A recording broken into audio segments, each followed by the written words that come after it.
Muchas gracias. Bueno, muy buenas tardes a todos. Muchas gracias por acompañarnos, sobre todo un viernes por la tarde. Estamos interesados realmente en el tema que vamos a trabajar en la mesa del día de hoy. Estamos en la mesa magistral del Eje 14 sobre los retos de la ciudadanía laboral y el desarrollo económico.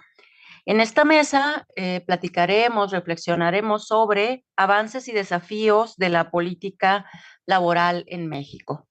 Entonces, sin más preámbulo, le voy a dar la palabra al doctor Mauricio Padrón. Le agradezco muchísimo que, le agradecemos muchísimo que haya aceptado la invitación para participar en esta mesa y leo una breve semblanza. Mauricio Padrón Inamorato es doctor en estudios de población por el Colegio de México y maestro en población por la Flaxo México. Es investigador titular de tiempo completo en el Instituto de Investigaciones Jurídicas de la UNAM, adscrito al área de Sociología del Derecho y actualmente se desempeña como secretario académico de este instituto.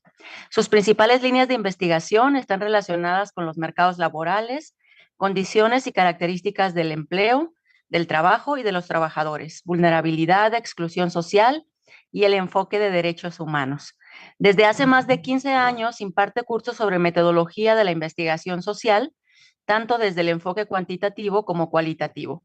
Entre sus publicaciones más recientes se pueden mencionar Resignificando a los jóvenes que ni estudian ni trabajan, una mirada crítica a partir de 14 realidades, la informalidad laboral y las obligaciones tributarias, el caso de las estéticas y las peluquerías en la Ciudad de México, el derecho como mecanismo de desprotección en situaciones de trabajo infantil en México y Manual de Sociología del Derecho, 16 lecciones introductorias. Muchas gracias, Mauricio. Adelante. Y Muchas gracias. bienvenida a Nina. Hola, Nina. Estábamos desmoderados. Sí, sí, sí. Ahora sí nos tenemos que portar bien. Muchas gracias, Sara y Alfredo, por la invitación. Eh,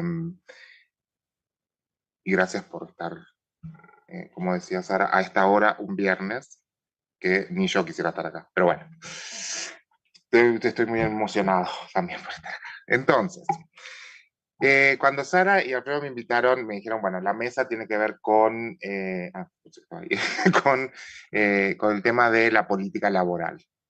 Entonces, claro, yo me empecé a pensar en eso, en la política laboral en México.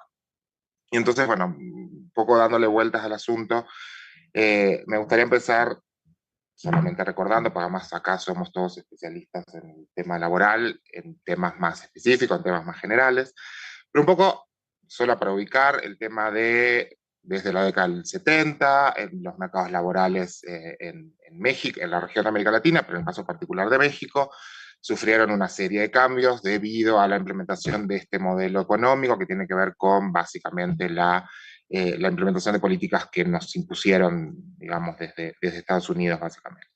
Y entonces ahí empiezan estos procesos de flexibilización, de precarización, que terminan en estas figuras, digamos, tienen distintos nombres en distintos contextos, pero esta idea de estos contratos flexibles, contratos basuras, el surgimiento de esto que también se conoce distintos nombres, pero que tiene que ver con el autoempleo, con la formación de empresas unipersonales, se llaman en algunos otros lados. En México fue el auge de la contratación por medio de honorarios, ¿no? Que ahora ya no les llamamos honorarios, por lo menos no en la universidad, ahora le llamamos contratos por servicios profesionales, lo cual queda muy bien, queda muy nice, pero básicamente es lo mismo.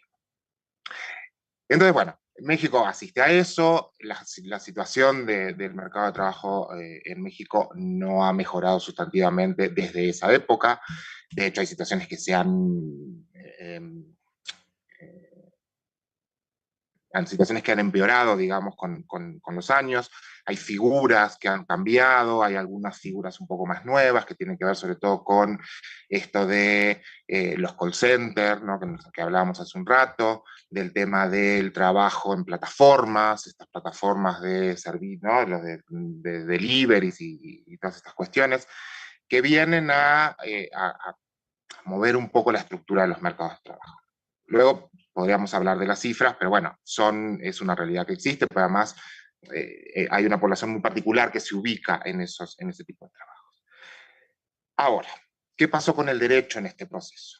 El derecho, en general, en muchos de los procesos o la mayoría de los procesos que regula, digamos, eh, acompaña a los cambios en el mercado de trabajo, en algunos casos algunos casos con un poco más de retraso, y entonces intenta como solucionar algunos problemas que surgen de la realidad. En nuestro caso se intenta adelantarse un poco a estos cambios que pueden ocurrir, y eso, lo que hablábamos en la mesa anterior, la Ley Federal del Trabajo ha sufrido muchas modificaciones y algunas reformas más generales.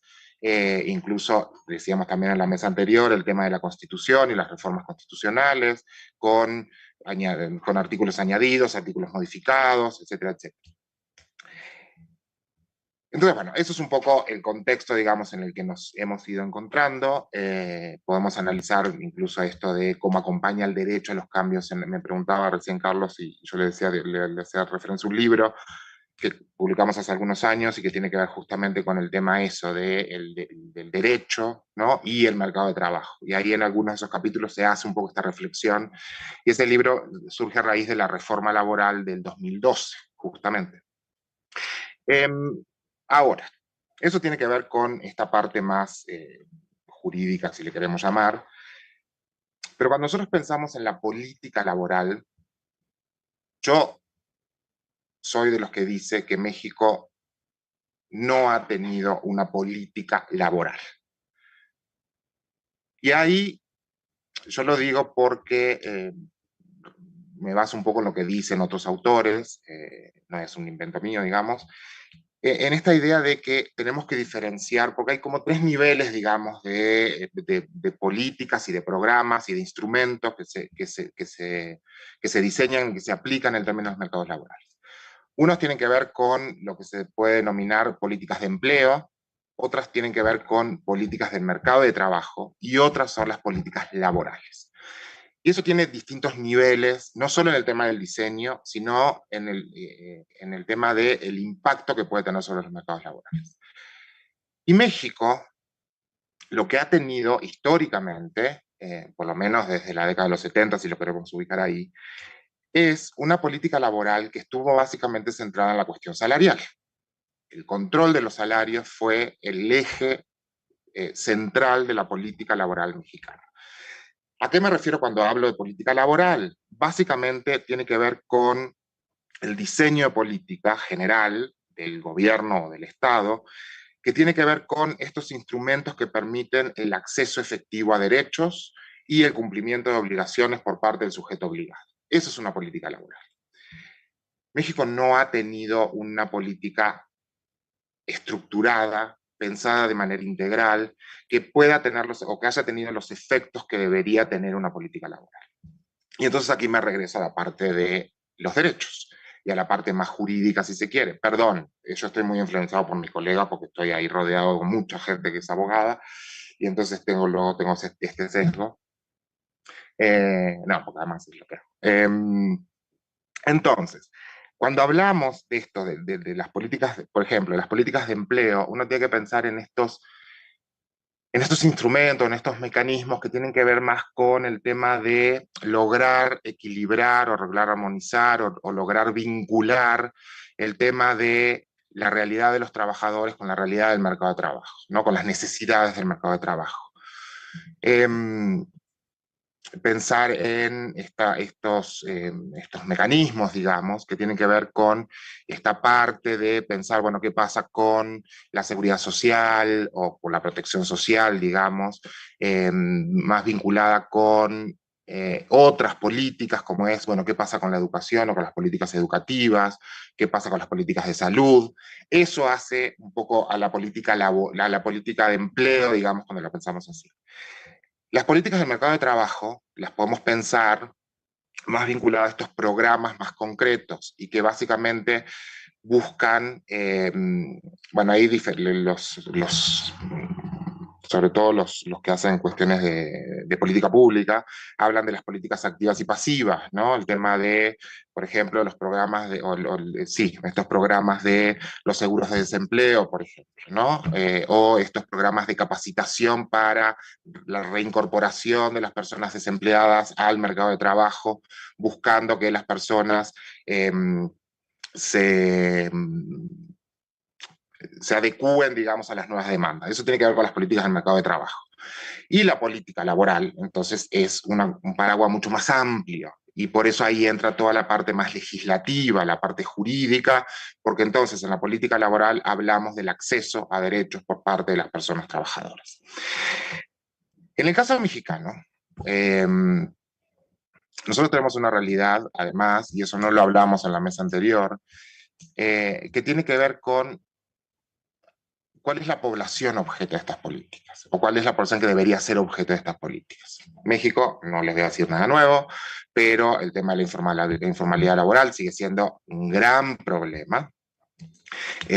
Tanto los trabajos informales como los que trabajan en el sector informal de la economía, sigue representando básicamente el 60% de los trabajadores. Por lo tanto, cuando hablamos de estas cosas, necesitamos también ubicar esa parte, es decir, no estamos hablando de todos los trabajadores, ¿no? En principio, ¿no? Después ahí podríamos revisar distintos instrumentos de derechos humanos, tanto internacionales como los propios que forman parte de la estructura jurídica de México. Pero entonces pensar en la política laboral en estos, como este gran paraguas. Ahí es donde yo digo México ha carecido históricamente de una política de ese tipo. ¿Por qué? Entonces reitero, México centró la política laboral en la cuestión salarial y dejó de lado, con todo lo que eso implicó, el tema de la libertad sindical, la democracia sindical, el tema de la justicia laboral, el acceso a la justicia laboral por parte de los trabajadores, lo que hablábamos en la sesión anterior, que tiene que ver con esta parte se diseñó todo el andamiaje en torno a las juntas de conciliación y arbitraje, con todo lo que se implicó históricamente. Con la reforma constitucional del 17 y la reforma de la Ley Federal del Trabajo del 19, yo ahí empiezo a tener un cierto grado de esperanza en que las cosas se están pensando desde otro lado. Bueno, pues encontramos Permítanme que ser un en poco la región optimista. noreste es un estado, este En sector un es tema un que yo sector soy, impulsor. Nina ¿Qué me quiere decir un conoce, sector Sara también me impulsor? conoce muchos años, que soy básicamente muy pesimista. Y cuando hay jóvenes escuchándome me da mucha cosa porque sí, termino deprimiendo a mucha gente. Pero bueno, ahora quizás soy un poco naif, un poco ingenuo, pero quiero tener esta esperanza porque creo que la propuesta de la reforma constitucional sí es una propuesta que por lo menos piensa en el mercado de trabajo o en la cuestión laboral con una mirada bastante más integral de lo que se debe. Por lo menos hemos avanzado en esto, en el tema de la justicia laboral.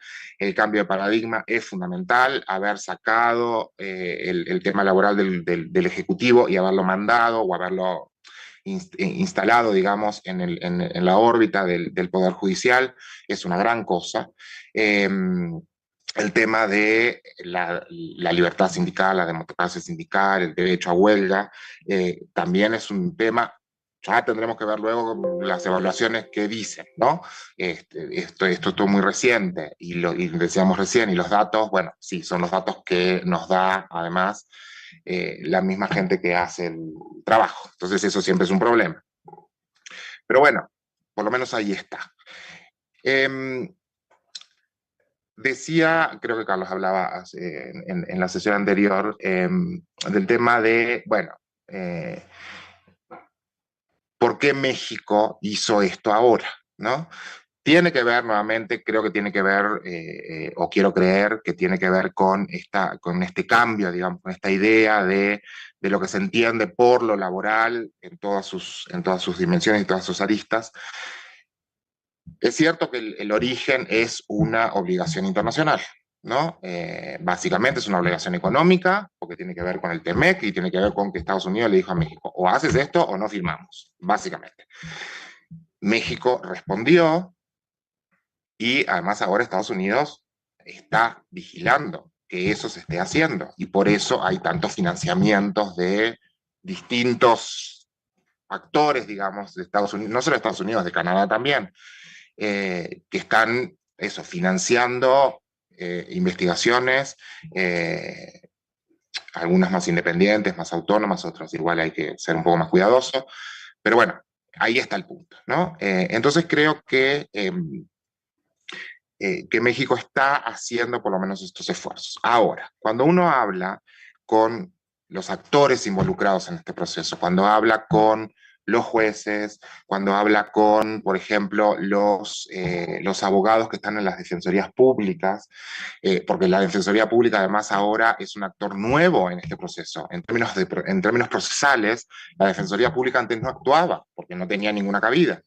Entonces ahora entra a esto, entra todo el tema de los peritajes, por ejemplo. Los peritos, se tienen que capacitar a los peritos para actuar también en la materia laboral. Pero entran todos los conciliadores, ¿no? Y eso sí es una cosa que, si bien antes teníamos la Junta de Conciliación y Arbitraje, pues ahí estaba. Y ahora también entran estos actores con una posición, digamos, muy central en el proceso, porque además ustedes saben que en el nuevo sistema de justicia laboral, la entrada, digamos, al sistema es primero por la conciliación, y si no se logra la conciliación, entonces empieza el aspecto procesal en términos bueno, de los juicios, etc. Entonces creo que eso sí cambia la mirada, sí es un cambio importante en términos de cómo entendemos el tema del acceso a la justicia laboral, y por supuesto creo que es un gran cambio para pensar los derechos de los trabajadores, que finalmente es por lo menos lo que a mí más me importa y lo que más me interesa, que esté presente, digamos, en esto. Pero también decíamos hace un rato, ese es uno de los grandes desafíos que tiene este gobierno. Bueno, este ya no, el siguiente, sí, o no sé, la presidenta. eh, es un gran desafío porque tiene que ver con hacer un ejercicio de promoción, de concientización, esta cuestión de no sobrevalorar el tema de los derechos humanos, pero sí poner en justa medida qué significa el acceso a derechos, cuáles son los mecanismos para acceder a la justicia por parte de los trabajadores. Porque uno de los compañeros presentaba un trabajo muy interesante, ¿no? Que veía, ¿no?, el tema de distintas categorías, digamos, que tenían que ver con... ay, ayúdenme. Gracias. Es la hora. Y una de las cosas que me llamaba la atención es que en ninguno de los perfiles de los trabajadores, bueno, salvo en uno, tenían conflictos con sus patrones. Todos decían que no tenían conflictos con sus patrones. Entonces uno dice, pues, qué bien, ¿no? Ojalá yo no tuviera conflicto con mi patrón. Y entonces esas cosas son las que los trabajadores tienen que conocer y tienen que saber cómo se debe proceder en esos términos. Porque, y no sé cómo voy de tiempo, pero voy terminando con esta idea, pensar en el tema de la política laboral, como lo venía diciendo, y parte de la política laboral tiene que ver con el acceso a la justicia laboral y con el acceso efectivo a derechos, además, es revisar también lo que se ha escrito, y se ha escrito mucho sobre el acceso a la justicia en otros ámbitos.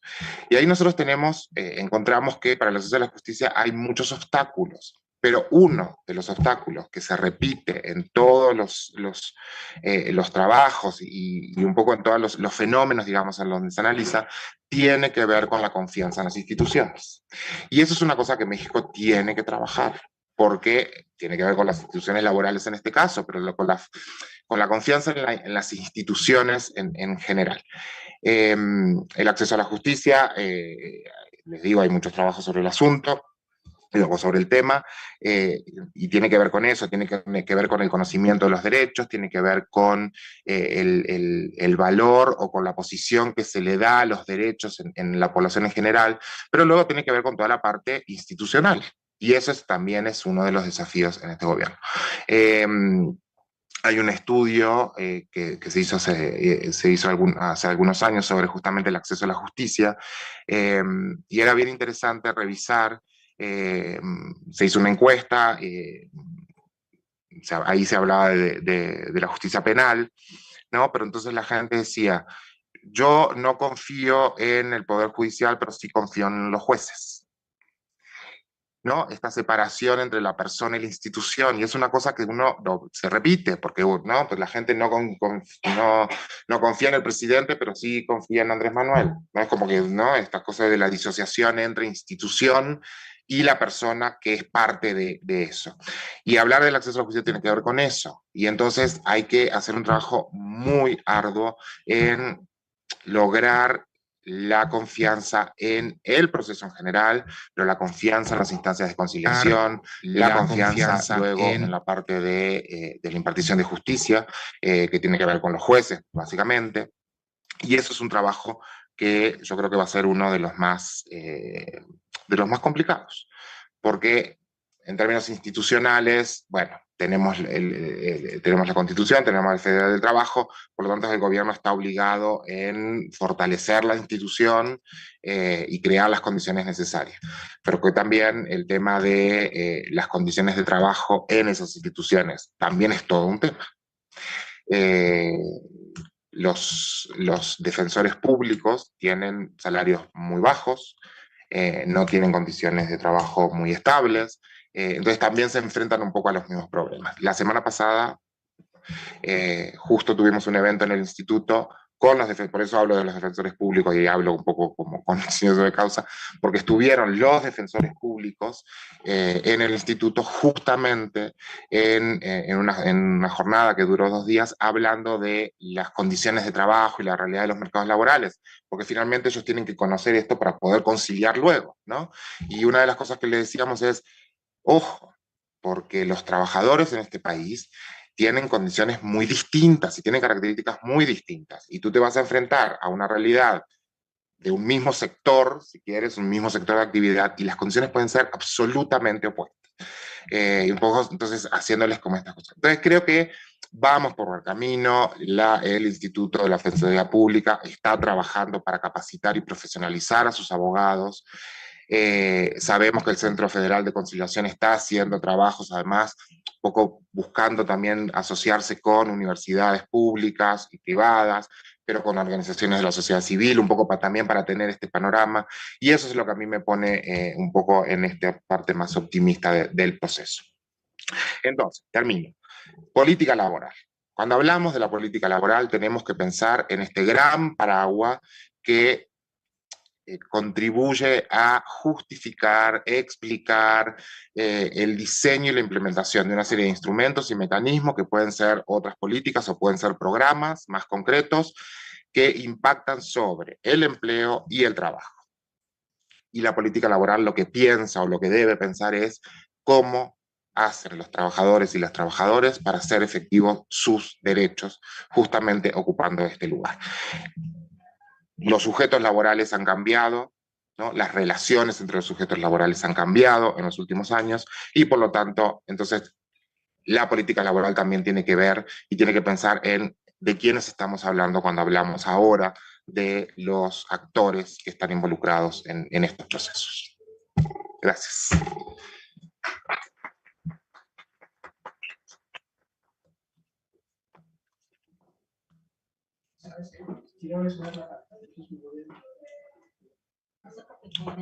¿Acá?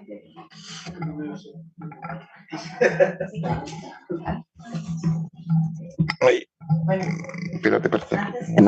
Antes que nada vamos a agradecer a Mauricio su participación. Después me disculpo por haber llegado tarde. Y le agradezco también a Sara y a Alfredo la invitación para participar en esta mesa. Y ahora vamos, bueno, ya escuchamos a Mauricio con esta parte de desde el vínculo con los derechos, y él nos hablaba de estas tres niveles, de estas tres dimensiones. Algo también que me parece muy importante es esta disociación entre la institución y las personas. Y bueno, sobre todo lo más importante que me parece a mí, que desde las mesas que se desarrollaron en el Instituto de Investigaciones Jurídicas de la semana pasada, creo que lo más importante es pensar precisamente en salvaguardar los derechos de las y los trabajadores, ¿no? Por encima de todas las cosas.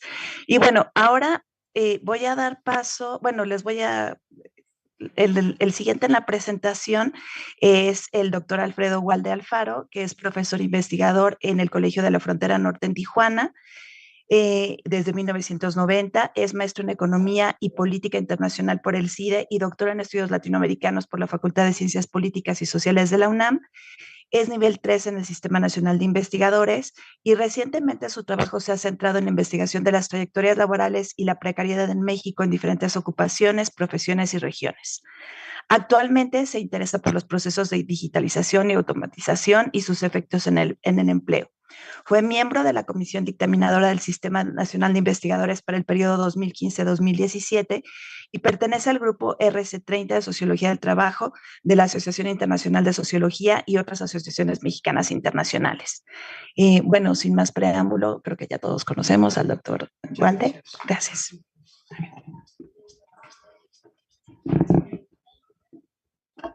Ok, gracias. Bueno, buenas tardes. ¿Se escucha? Pues gracias a Sara por haberme invitado a esta presentación, a esta mesa magistral, en el que voy a presentar un trabajo.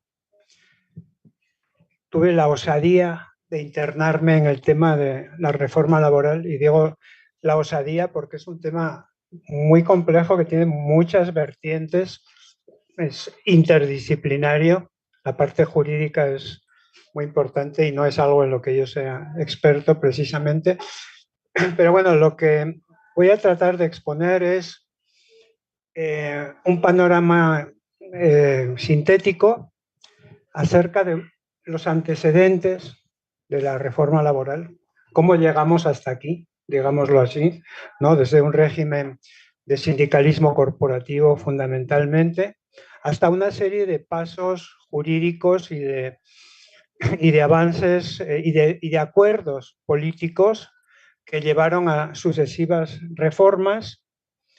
Y bueno, en tercer lugar, con los datos disponibles describiré algunas cuestiones, algunos resultados provisionales, digamos, que han tenido la reforma laboral en distintos ámbitos y hábitos. Antes comentaban algunos colegas sobre la confiabilidad de los datos. Entonces, yo voy a presentar algunos datos, no estoy seguro que sean totalmente confiables, pero son los que encontré, ¿no? Y finalmente, pues haré como una especie de panorama de conclusiones, pues muy provisionales, digamos, ¿no? Respecto a qué tenemos y a qué puede, o a qué se puede vislumbrar en el futuro, que lo que se vislumbra básicamente, y creo que Mauricio lo decía, es un panorama bastante incierto, ¿no? Con muchas preguntas. Yo, de hecho, sigo teniendo muchas preguntas acerca del origen mismo de la reforma, por qué se tomaron determinadas decisiones que son a veces difíciles de entender, pero también acerca de cómo realmente se está dando la reforma y qué alcances tiene, ¿no?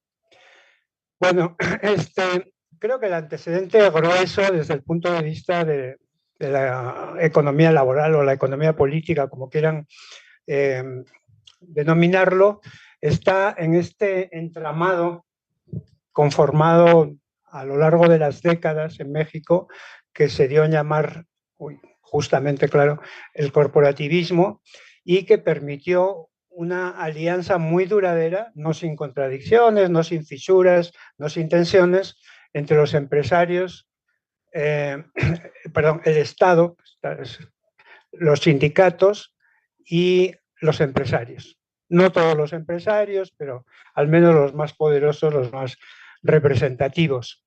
Todos sabemos que durante décadas hubo una relación clientelar. En la cabeza, digamos, del sindicalismo estaba la CTM y su incombustible líder Fidel Velázquez.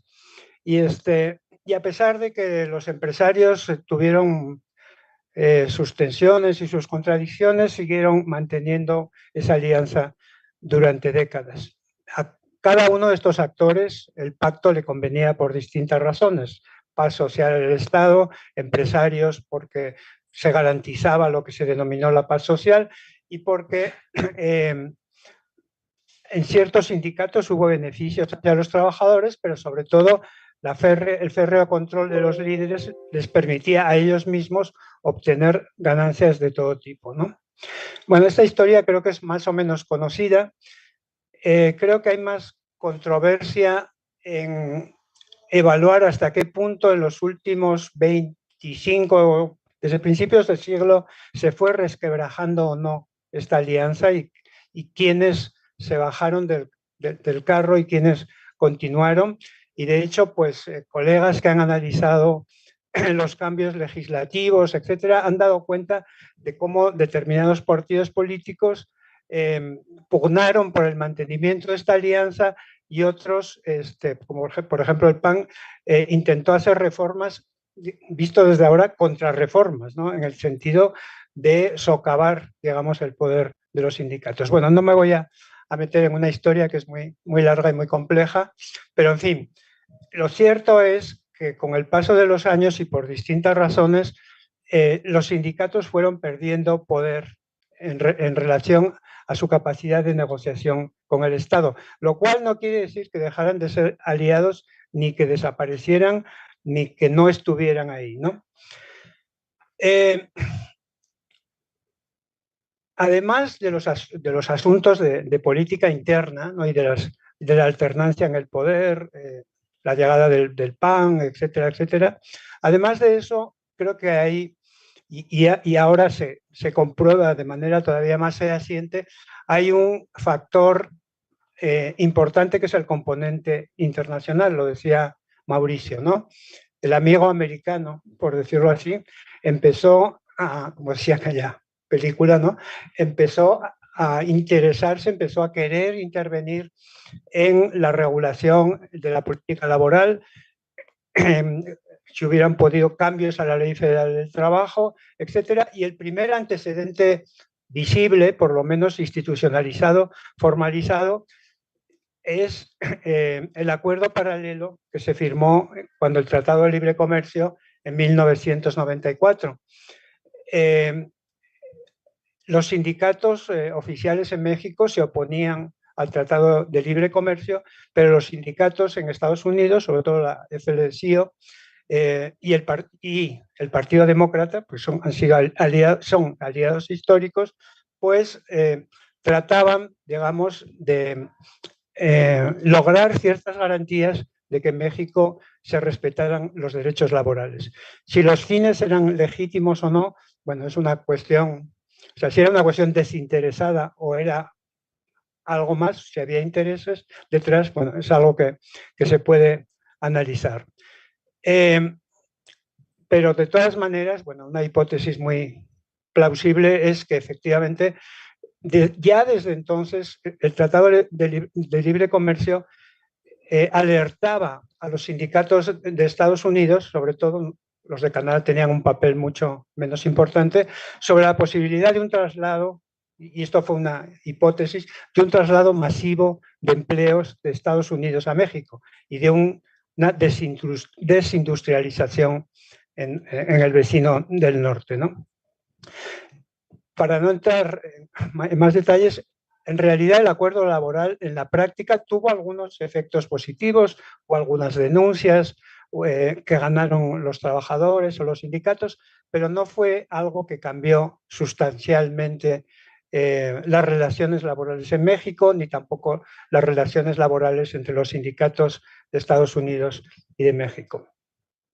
Eso digamos, hay varios analistas que concuerdan en eso. Nosotros analizamos un poco de las demandas que hubo en aquella época y efectivamente eran pocas demandas y no significativas localmente, pero no tan significativas globalmente. Bueno, aquí hay un cuadro sintético que tomó de un trabajo de Roberto Bouzas.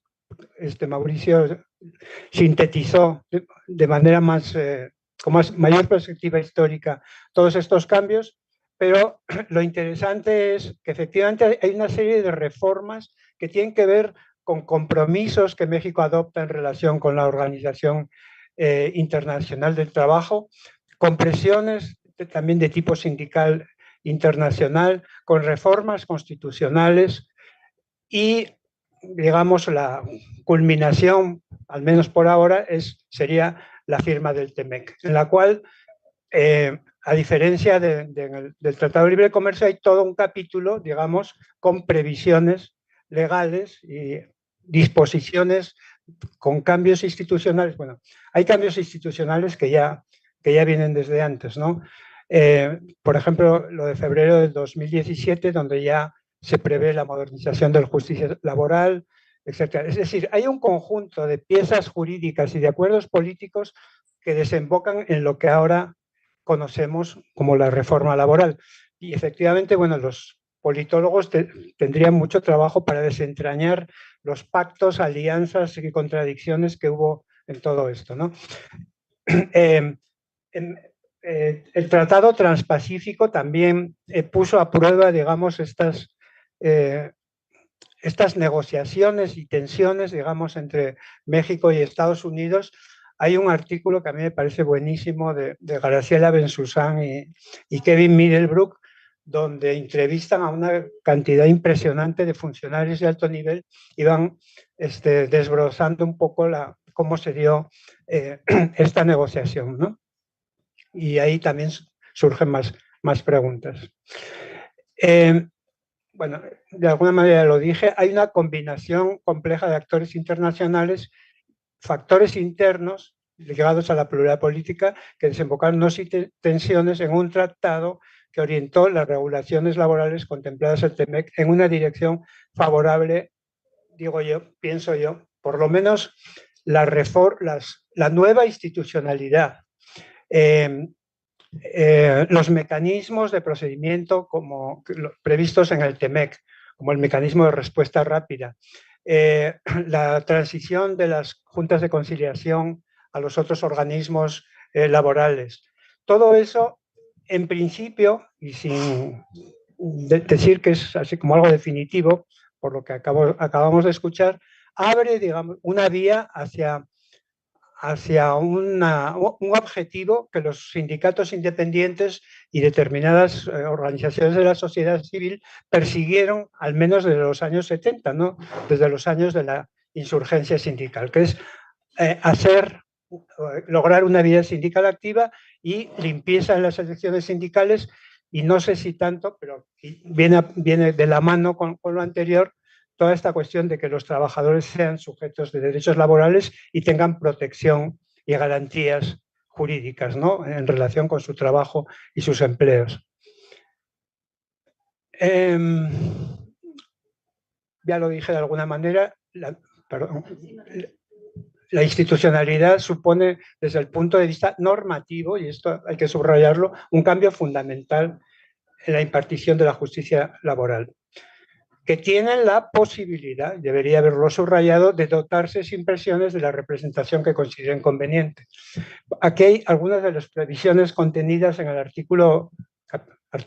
capítulo, ¿no?, 23 del TEMEC: derecho de los trabajadores a participar en la negociación colectiva, unirse al sindicato de su elección, creación de un órgano independiente encargado de la conciliación y el registro de los contratos colectivos, elección de líderes sindicales mediante el voto personal libre y secreto, verificación por la autoridad de que la mayoría de los trabajadores apoya a sus dirigentes, revisión de los siguientes 4 años de todos los contratos colectivos, publicidad, en fin, una serie de garantías que en principio dibujan un panorama muy favorable para lograr lo que acabo de comentar. Otra cosa es que eso se materialice, pues, ¿no? Tomando en cuenta también lo que comentaba Mauricio, que la realidad laboral en México es muy, muy heterogénea, ¿no? Algunas cuestiones, algunas evaluaciones que se han hecho sobre el funcionamiento de los centros de conciliación y registro laboral, el CILAS, que es un observatorio de estos temas, se cuestiona, digamos, las cifras oficiales. Para la mitad del 22 se observa una conciliación global del 57%, etcétera, pero esto, bueno, más allá de las cifras detalladas, que no creo que no hace falta entrar en ellas, lo que observan es que hay menos resultados de los que la autoridad laboral señala. La siguiente, por favor. Después hay otra cuestión, que esta no institucionalidad, además de voluntad política, recursos humanos, gente, digamos, capacitada, preparada, etcétera, necesita un financiamiento considerable, ¿no? Y aunque sí ha habido inversión, y ha habido inversión también por parte de Estados Unidos, en realidad, si uno ve esta cifra gruesa, que también es orientativa de lo que está pasando, el presupuesto federal real en instituciones de conciliación laboral fue bajando hasta el 2020 y sigue disminuyendo en lo que se refiere a las juntas y sí aumenta en lo que se refiere al centro, pero en conjunto, digamos, no hay un aumento significativo, digamos, del presupuesto federal. La siguiente, por favor. Después vino este proceso tan complejo, tan cuestionado, bueno, no quiero poner más adjetivos, ¿no? En el cual los sindicatos se vieron envueltos. Son procesos muy detallados, muy formalizados, etcétera, y uno entiende por qué son detallados y formalizados, pero al mismo tiempo ello no impide, digamos, que los procesos en sí mismos se compliquen mucho, sean tardados, etcétera, ¿no? Cifras, la propia Secretaría del Trabajo, bueno, hubo como dos fases, ¿no? Una que duró creo que hasta abril, mayo, y otra dieron como una especie de prórroga hasta julio, ¿no? La cifra definitiva, y lo pongo entre comillas, de contratos legitimados oscila entre 27 y 28.000, lo que significa el 19% de los 139.000 considerados. Y en esta información se hacía notar que existían 4.000 pendientes de dictamen. Algunos analistas también lo que señalan es que hubo muy pocos rechazos, es decir, parece que hubo una aceptación muy generalizada de los contratos que se legitimaron. Y eso, bueno, es algo que habría que ver por qué ocurrió y cómo. Sara, por favor. Luego, después hay otras... Híjole, ahora no puse aquí la fuente, creo que esta es de la Secretaría del Trabajo y Previsión Social, no estoy seguro. Bueno, encontré una serie de cuadros, digamos, y de informaciones, en otro trabajo lo tengo, los cuales revelan muy a las claras que en realidad donde se legitimaron los contratos fueron en las grandes empresas. O sea, de los contratos que se legitimaron, 1.655.000, que debe representar como el 70% más o menos, bueno, el 80% de hecho, se dieron en las grandes empresas de contratos. O sea, de 1.600.000, de todos los que se legitimaron, son trabajadores. 1.655.000. Ah, no, perdón, son personas. No, personas en el IMSS. O sea, los legitimados, los trabajadores legitimados, el 80% se encontraban en las grandes empresas. Y que constituyen la mayoría de los que están en el IMSS y son la mayoría de los que están sindicalizados. Este cuadro lo que revela es justamente eso, bueno, un gran predominio, digamos, de contratos legitimados entre el personal que pertenece a las grandes empresas y el personal que está más sindicalizado. El otro dato que a mí me parece muy relevante y que también es un indicador de hacia dónde ha ido la legitimación es dónde estaban las personas que mayormente entraron en procesos de legitimación. Y como se ve ahí es en la industria, en las industrias de transformación donde se encuentran. Y que además es uno de los sectores, después de las industrias extractivas, donde hay mayor tasa de sindicalización. Entonces, tenemos algo que a su vez, me parece a mí, se relaciona, bueno, después lo explico más, también con el giro, con la orientación de lo previsto en el TEMEC. Es decir, el interés principal de la regulación, de las previsiones contenidas en el TEMEC, va dirigido justamente a los sectores internacionalizados, a los sectores de exportación, que son los sectores industriales. Y eso se muestra, digamos, por algunas de las disposiciones, pero además por otras previsiones relacionadas con la industria automotriz, etcétera, etcétera, ¿no? Lo siguiente, por favor. Bueno, además de todo lo que vengo mencionando, está este mecanismo laboral de respuesta rápida, que se han dirimido alrededor, bueno, que es la posibilidad, digamos, de pedir que se analice y se revise la situación laboral en determinadas empresas y ver si esa situación laboral o esas prácticas laborales respetan o no los derechos laborales y sindicales, etcétera. Les decía lo del TEMEC porque este mecanismo laboral va dirigido a lo que llaman en el tratado las instalaciones cubiertas, que a mí me costó entenderlo un buen rato porque no veía dónde buscar la información. La instalación cubierta son aquellas empresas que efectivamente están en procesos de internacionalización y que tienen ¿cómo se dice? Actividad económica en el marco, digamos, trinacional y sobre todo binacional, ¿no? Entonces, sí, efectivamente, va quedando cada vez más claro que, y lo cual no es un juicio de intención, que efectivamente parte de estas, digamos, de estas regulaciones, de estas previsiones, van ligadas al objetivo de impedir el denominado dumping social. Es decir, la idea de que en México los bajos salarios, etcétera, etcétera, atraigan más inversión y más empleos, lo cual es un problema para Estados Unidos, ¿no? La siguiente, por favor. Bueno, esto no voy a entrar en detalles, se han presentado 15 casos, hay una serie de previsiones del mecanismo de respuesta rápida, desde mecanismos de reparación y en última instancia sanciones, etcétera, etcétera. Hasta 2023, aquí no sé si son 14 o 15 casos, hay quien dice que son 14, hay quien dice que son 15, etcétera. Se habían resuelto favorablemente 10 o 11, no sé, no estoy seguro si es 11, y 5 se encontraban en proceso. En litigio había esos casos que ustedes ven ahí. Bueno, algunas reflexiones finales, por decirlo así.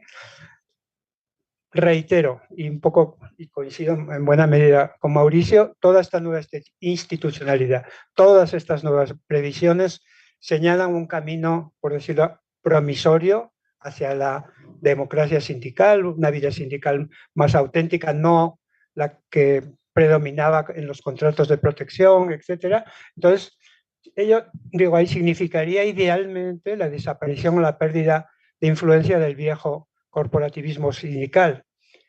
Pero aquí hay, y esto no lo tengo todavía muy elaborado, hay distintos niveles, por decirlo así, de análisis.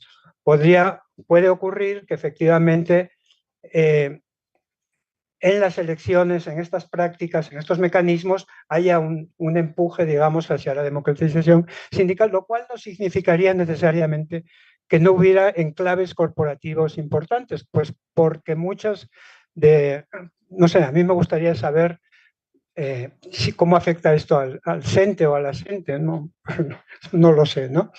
Y después hay otro nivel más macro, que es cómo, si se va a establecer, digamos, una forma de representación y de negociación entre sindicatos, organizaciones y órganos gubernamentales. Hay países en los del llamado capitalismo renano, regulado, etcétera, en donde hay instancias de este tipo, tripartitas, donde se dirimen, digamos, las principales líneas de política laboral. Entonces, podría ocurrir que hubiera ciertos procesos en las empresas, ¿no?, en el sentido que estoy definiendo, pero que en otros ámbitos no ocurriera mucho de esto.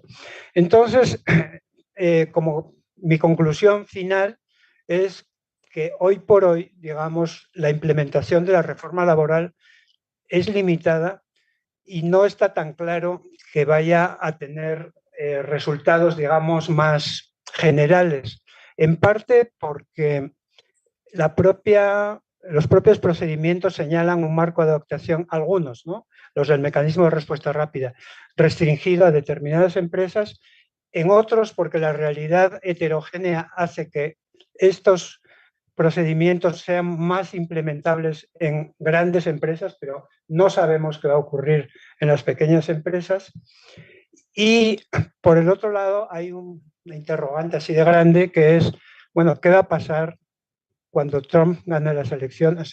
No quiero ser agorero, me voy a poner del lado optimista de la historia, no, pero en fin, digamos, la continuidad de este tipo de reformas, de este tipo de mecanismos, etcétera, está muy sujeta a la voluntad política y a las relaciones políticas, no solo dentro de México, sino en las relaciones entre México y Estados Unidos.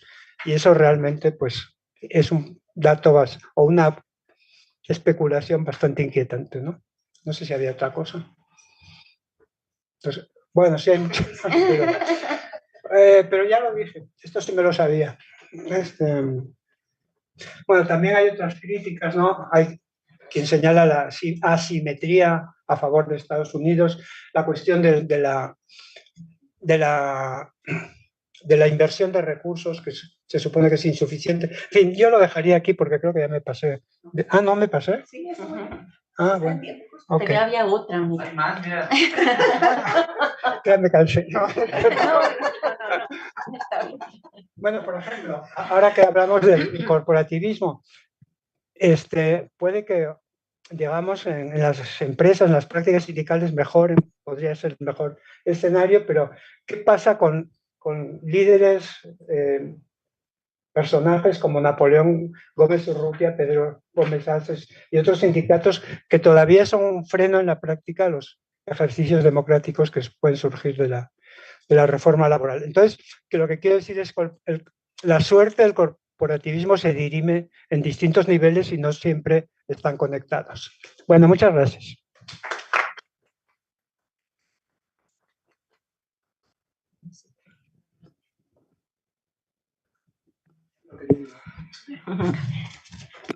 Muchas gracias, Alfredo. Pues esto que dices es, como decías al principio, creo que es una cuestión compleja que hay que mirar desde diferentes disciplinas y hay que ver qué es lo que sucede con la cuestión política y también, sobre todo, yo creo con los sindicatos, a ver qué pasa con los grandes sindicatos. Bueno, ahora le vamos a dar paso a la doctora Sara Ochoa León, quien es licenciada en Economía por la Universidad Autónoma de Sinaloa, maestra en Economía por el Centro de Investigación y Docencia Económica y doctora en Ciencias Sociales con especialidad en Sociología por el Colegio de México. Se ha desempeñado como investigadora en el Centro de Estudios Sociales y Opinión Pública de la Cámara de Diputados y desde 2017 es profesora de tiempo completo de la Facultad de Economía en el marco de su programa de incorporación de jóvenes académicos. Actualmente es profesora titular de tiempo completo definitivo. En la licenciatura imparte las materias de Economía Pública, Política Social en México y Teoría Microeconómica 1 y 2, y en el posgrado del Seminario de Investigación del campo de Economía Pública de la maestría y el doctorado. Sus líneas de investigación se centran en la relación entre los mercados laborales, la pobreza y la desigualdad, así como el análisis de las políticas públicas y el bienestar. Y tiene varias publicaciones. Sara. Muchas gracias. Muchas gracias, Nina. Y bueno, muchas gracias también a todos los que todavía están por acá. Bueno, trataré de ser breve. les comento un poco de la idea de la presentación, dado que estamos... ¿Mande? No, aquí, gracias. Dado que estamos pues en el cierre de las actividades de Comexo y del eje 14 en el que nosotros estamos, pues consideré como que una posibilidad podría ser una reflexión más amplia en términos de el mundo del trabajo, ¿no? Entonces, como ya decía Nina, ¿no? Mis líneas de investigación están relacionadas con este vínculo indisoluble, perdón, que hay entre el trabajo y el bienestar, ¿no? Porque el trabajo sigue siendo la principal forma, una de las principales formas de acceder a ingreso, de acceder a salud, a seguridad social, a vivienda, etcétera. Entonces yo me voy a centrar más en esta parte, aprovechando también que anteriormente y por la importancia de del tema, pues ya se habló ampliamente de la parte de la democracia sindical, entonces yo anticipando eso tampoco me metí mucho en ese tema, ¿no? Entonces, quiero hacer una reflexión sobre la ciudadanía laboral, porque nosotros nombramos a este eje como los retos de la ciudadanía laboral y el desarrollo económico. Entendiendo que el concepto de ciudadanía laboral pues puede ser un tanto polémico, digamos, o no del todo aceptado, pero una de las ideas es que nosotros tenemos acceso a los derechos, sobre todo a los derechos sociales, a través del trabajo, ¿no? Es una idea que viene pues de mediados del siglo XX en economías europeas, ¿no? Ahora, ya desde hace pues varias décadas se está hablando de los límites de esa ciudadanía laboral, ¿no? Y entonces por eso yo digo que hay que discutir también los límites de una ciudadanía laboral, pero que en México todavía no alcanzamos, ¿no? O sea, incluso si aceptamos que el trabajo es la principal vía para obtener los derechos, no hemos llegado, ¿no? A una ciudadanía laboral y tampoco a enfrentar los retos y los límites, ¿no? Que tiene esta idea de ciudadanía laboral.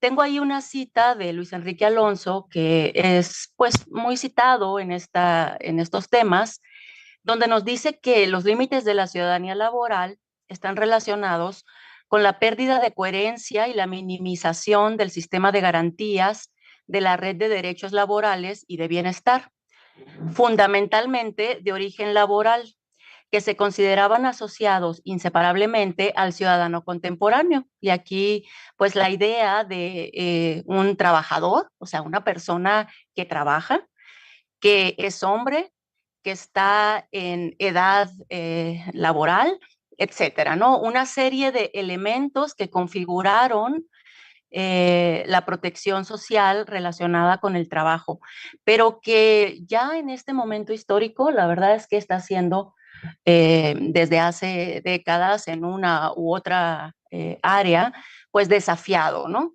Uno, por un lado, la incorporación de las mujeres al mercado laboral y los retos para que se sigan incorporando. La ampliación de las edades de trabajo, ¿no? Las esperanzas de vida han aumentado de manera significativa. No tenemos ahora necesariamente esta idea de familia nuclear, sino que han aumentado formas muy diversas de arreglos familiares, unipersonales, jefaturas femeninas, etcétera. También esta idea de un trabajo regular, probablemente de 8 horas, 5 o 6 días a la semana, pues también se ven desafiadas con nuevas formas de trabajo, nuevas formas de contratación y más recientemente algo que llegó para quedarse, ¿no? Con la pandemia, que es alguna parte de trabajo a distancia, ¿no? Que también requiere una regulación en materia de trabajo. Por otro lado, las personas no se mantienen trabajando durante toda su vida, ¿no? Hay un cambio muy importante entre ocupación, desocupación en ciertos momentos y en otros inactividad, ¿no? Hay grupos que se mueven de manera muy fluida, por ejemplo, las mujeres entre la ocupación y la inactividad, ¿no? Y luego, o sea, salen del mercado de trabajo, dejan de buscar y luego regresan. Y hay periodos prolongados en algunos casos, ¿no? En estas circunstancias. Entonces, esta idea de ciudadanía que nosotros estábamos proponiendo, pues requiere en este momento también un replanteamiento y avanzar hacia una idea de ciudadanía, diría yo, social, ¿no? Por decirle de alguna manera, en el cual haya un reconocimiento de los diferentes tipos de derechos y dentro de los derechos sociales también los derechos al trabajo. Pero en términos del acceso al bienestar, por un lado, un conjunto de derechos que sí estén asociados al trabajo, pero que reconozcan que los trabajadores son muy heterogéneos, ¿no? Tanto en términos de edad, por ejemplo, ¿no? Son muy distintas las necesidades que se tienen cuando se está iniciando la carrera laboral que cuando se está terminando, ¿no? Por poner un ejemplo. Las formas de trabajo también van cambiando mucho, tipos de contrato, trabajo parcial, temporal, ¿no? Y los vínculos que hay. Por ejemplo, las mujeres se insertan en ciertos tipos de trabajos, ¿no? Por diferentes razones. Pero también tendría que haber un conjunto de derechos que avance hacia la provisión de bienestar, desvinculándolo de alguna manera del trabajo, ¿no? Y aquí el ejemplo claro es cómo todavía el acceso a la seguridad social sigue estando determinada por nuestra condición laboral, ¿no? Y hay un estancamiento en la cobertura de la seguridad social, ¿no? Como vamos a ver ahorita. Entonces, hay muchos retos. Un segundo eje que también planteamos en el título de este eje, valga la redundancia, era la relación de los derechos con el desarrollo económico, ¿no? Porque en muchas ocasiones escuchamos discursos de que son prácticamente incompatibles, ¿no? O sea, si queremos crecer más, entonces no podemos garantizar derechos laborales porque eso va a generar menor competitividad, ¿no? Y ese, desgraciadamente, sigue siendo un discurso que escuchamos de manera muy frecuente, ¿no? Y justamente queríamos discutir que ese vínculo es un vínculo erróneo, ¿no? Por poner un ejemplo, hay bastante evidencia, entre ellas un artículo que publiqué recientemente con Nancy Mueller, que está en la revista de Análisis Económico, de cómo el aumento del salario mínimo no ha llevado a un aumento de la inflación, ¿no? No ha generado una espiral inflacionaria y la inflación que se registró en los últimos años tiene más que ver con una inflación de costos de bienes importados y de insumos importados, ¿no? Entonces, hay un gran reto de dejar de lado esta visión de que son incompatibles, ¿no? Los derechos con el crecimiento económico y por eso también hay que plantear una idea de desarrollo económico y social mucho más amplia, que va más allá del propio crecimiento económico. Aquí planteo la idea que surgió de la Comisión Sarkozy en 2007, ¿no? Con Stiglitz, Amartya Sen y Jean-Paul Fitoussi a la cabeza, con la idea de que este desarrollo económico necesita incluir, además de crecimiento, bienestar, sustentabilidad y gobernabilidad, ¿no? Bien, entonces, dicho todo lo anterior, quiero presentar algunos avances que hay. No son todos, evidentemente, no pretendo que sea exhaustivo, pero que se han visto recientemente de avances en la política laboral, ¿no? Relacionados de una u otra manera con el trabajo en un sentido más amplio, no únicamente con el trabajo para el mercado, entre asalariados, ¿no? No, sino en un trabajo en un sentido más amplio. Entonces, además de las reformas a la Ley Federal del Trabajo que se comentaron ya de manera amplia, hay otras reformas que han sido importantes para, sobre todo aquellos trabajadores que tienen todavía alguna relación obrero-patronal, como la regulación en materia de subcontratación y la prohibición de la subcontratación laboral, ¿no? De tipo laboral.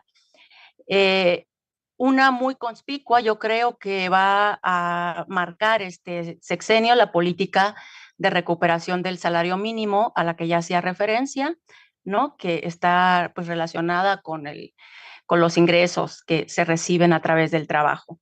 Ahora, también ha habido algunos intentos de atender problemáticas de algunos grupos de población. Pero son intentos probablemente más limitados, como el programa Jóvenes Construyendo el Futuro, que en la práctica realmente es un esquema de capacitación, porque hay una problemática de los jóvenes para insertarse por primera vez al mercado laboral, entonces que se tenga alguna experiencia previa y también como un mecanismo de sostenimiento de ingresos durante cierto tiempo, ¿no? Y bueno, ahí estamos hablando de aproximadamente 2.7 millones de jóvenes que además durante ese tiempo tienen cobertura de seguridad social durante el año que dura su participación. También ha habido algunas reformas de las que nos hemos ido enterando, ¿verdad? Poco a poco, porque algunas de ellas como que van cayendo a cuentagotas, que esto también es parte de la falta de una política laboral mucho más coherente, mucho más integrada de la que hablaba Mauricio al inicio. Por ejemplo, la ampliación de los periodos vacacionales, ¿no? También ya hay una norma oficial mexicana en materia de teletrabajo, que es una respuesta también a la problemática que se vivió durante la pandemia.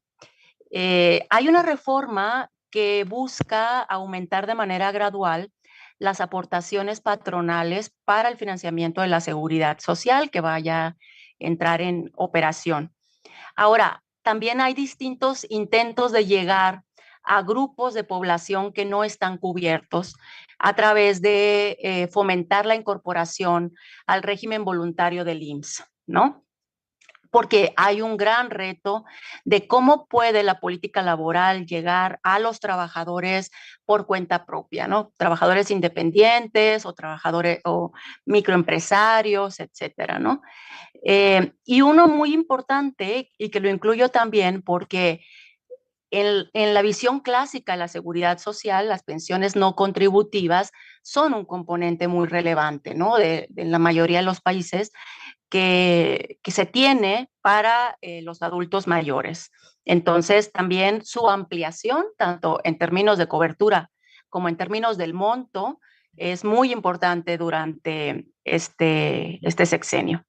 Ahora, yo quiero también presentar aquí algunas cifras y aquí ustedes me disculparán, muchas de ellas son cifras conocidas, no quiero reiterarlas, ¿no? Como decía Mauricio en la mesa anterior, pero creo que son ilustrativas porque en todas intenté poner la evolución, pues más o menos de mediano plazo que tenemos con la ENOE, ¿no? Con la serie de la ENOE desde 2005, porque son directamente comparables y solamente algunas estadísticas que den cuenta de los resultados que han tenido esas políticas de las que les hablaba hace un momento, ¿no?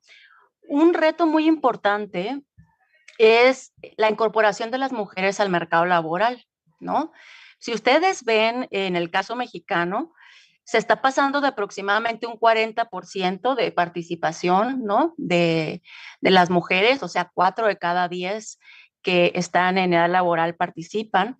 Y en los datos más recientes, esto aumentó a un 46%. Es una recuperación, es un aumento realmente muy lento y esta tendencia la vamos a ver en prácticamente todas las variables de resultados que nosotros veamos, ¿no? O sea, hay una pequeña mejoría, pero que si mantenemos ese ritmo, realmente necesitaríamos décadas para poder alcanzar mejores resultados, ¿no? A pesar de algunas reformas importantes como licencias de maternidad, flexibilidad de la jornada para tener periodos de lactancia, la incorporación ahora de un permiso de paternidad, pero bueno, únicamente de 5 días, ¿no? Un programa de estancias infantiles que fue sustituido, pero que no funciona de una manera amplia, ¿no? Entonces, hace falta todavía mucho para responder a ese gran desafío, ¿no? De la incorporación de las mujeres al mercado laboral. Algo muy similar vemos en la informalidad laboral, o sea, pueden ustedes ver que partimos de un 60% y estamos ahorita en un 55%, o sea, hay 5 puntos de reducción de la informalidad. Sí es un fenómeno estructural, es muy difícil, ¿no? Bajarlo, pero a ese ritmo, la verdad es que es poco lo que vamos a lograr. Y en la gráfica de la derecha, lo que quiero mostrar también es que hay un porcentaje muy importante en la informalidad de laboral, o sea, sin protecciones, de personas que no están en el sector informal, o sea, que no están necesariamente en empresas pequeñas, no productivas, que tienen dificultades para cumplir la legislación laboral, sino que encontramos ahí al gobierno, encontramos a instituciones públicas, ¿no? Organismos internacionales, ya hablaba Mauricio de los servicios profesionales, ¿no? Que sustituyen a los honorarios, pero realmente ese tipo de contrataciones tendrían que ser mínimos, ¿no? O sea, cubriendo alguna necesidad específica, pero en particular, o sea, en general, perdón, no deberíamos encontrar grandes cifras de informalidad fuera del sector informal y ahí se pueden implementar políticas que no pasan necesariamente por cambios tan estructurales, ¿no? O sea, sí hay necesidad de una reforma que sea integral, que reconozca esa heterogeneidad que hay aquí adentro. Y una nota también de preocupación es el aumento de los trabajadores, por ejemplo, a través de plataformas digitales, que los diferentes estudios nos han estado mostrando cada vez más que están participando en el mercado laboral en condiciones de precarización y en condiciones de informalidad. Entonces, es un gran desafío. Les decía también que no únicamente de la población ocupada, no llegamos a que al 40% de cobertura de la seguridad social entre la población ocupada. Eso quiere decir que este modelo de que el bienestar se da a través del trabajo está en crisis desde hace mucho tiempo, ¿no? Y hay algunos programas de incorporación a la seguridad social, pero la verdad todavía son muy limitados, muy positivos, pero muy limitados. Por ejemplo, el programa de incorporación para personas trabajadoras del hogar, ¿no? Que además se ratifica, ¿no? El convenio correspondiente de la OIT. Cuando se inicia con el programa piloto en el IMSS, se hablaba de 2.5 millones de personas, predominantemente mujeres, que están haciendo trabajo doméstico remunerado.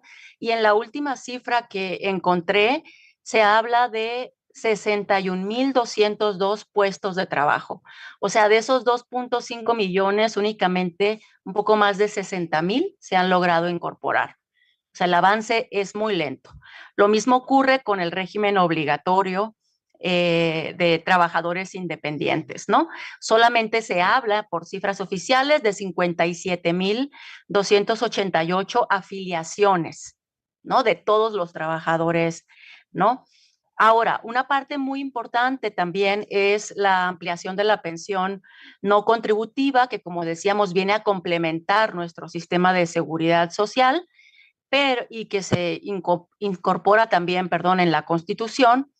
Y sin embargo, este programa pues acapara prácticamente todo el presupuesto de programas sociales del ramo 20 bienestar. Hace falta un seguro de desempleo, es algo que se viene mencionando hace mucho tiempo, ¿no? Siempre decimos, las cifras de desempleo en México son bajas, sin embargo, vean ustedes cómo siempre en periodos de crisis hay grandes aumentos, ¿no? Y entonces sufre mucho el bienestar de las familias. No tenemos un seguro de desempleo, entonces sigue por ahí en las cámaras, ¿no? Y no se logra. Bueno, algo similar ocurre con contratos. Quizá lo más relevante que podamos hablar sea la recuperación del salario mínimo. Ahí sí se recupera con respecto al salario base de cotización, supera ya individualmente todas las líneas de pobreza, pero individualmente, no en materia familiar exactamente. Sin embargo, todavía, o sea, lo que hemos visto es que la población se ha concentrado en ingresos bajos, ¿no? Claro, estamos hablando de que ahora un salario mínimo ya no son 4.300, sino 6.200, ¿no? O 2 salarios mínimos ya no son 8.700, sino 12,000 pesos. Pero si ustedes se dan cuenta, ha aumentado muchísimo el porcentaje de trabajadores que está en la escala baja de la distribución salarial, ¿no? Entonces, hay que seguir reforzando el crecimiento de los ingresos laborales, porque sigue siendo prácticamente el mismo en toda la serie que tenemos. El ingreso laboral promedio pasa de 7,000 a 6,821 a pesos de 2020. Entonces, realmente, y esto también se nota cuando vemos algunas variables ya de resultados, como la pobreza laboral. Vean ustedes, o sea, realmente también, a pesar de ese salario mínimo que influyó positivamente en la reducción de la pobreza, tenemos cifras todavía altas de pobreza laboral. Lo que sí vamos a encontrar, y aquí con esto voy a ir terminando, es que en un ejercicio que hice recientemente, un ejercicio de descomposición del índice de Gini, vemos que efectivamente el ingreso por trabajo es el que más contribuyó a la disminución reciente de la desigualdad del ingreso en México, ¿no? Entonces, mucho más incluso que las transferencias. Entonces, ese es un resultado que tendríamos que reforzar. Muchos desafíos: continuar con el reconocimiento de los derechos laborales, fortalecer el cumplimiento. Hay que fortalecer la inspección laboral, porque parte del problema en México siempre ha sido que hay una protección legal, pero hay mucha flexibilidad en la práctica, ¿no? Incluso también algo que se comentaba hace rato, apropiación también de los derechos por parte de la población. Muchos de nosotros no los conocemos y no los exigimos, ¿no? Acelerar este ritmo de mejoría, y decía ahí, enfrentar la resistencia que hay por parte de muchos sectores a mantener prácticas arraigadas que tienden a la precarización laboral. Por otro lado, políticas integrales, por ejemplo, en materia de cuidados, de reducción de la informalidad laboral, de aumento de ingresos, y algo que también es muy relevante, de cómo incorporar la seguridad social a trabajadores independientes. Ampliar componentes como el seguro de desempleo, y una parte muy importante que creo que sería muy relevante es repensar también el sistema de salud y de seguridad social, de manera que podamos romper con lo que Carlos Barba y Enrique Valencia llaman como un sistema de protección dual, porque sigue asociado a la condición laboral, ¿no? Entonces, hay muchos desafíos. Yo también tengo, digamos, una nota optimista hacia el futuro, pero creo que hay mucho que hacer todavía. Muchas gracias.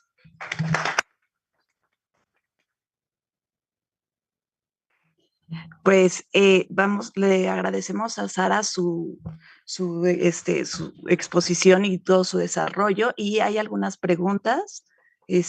No sé si podemos tomar unos minutos, ¿no? ¿No? Muy interesantes, pero sí me llama la atención que no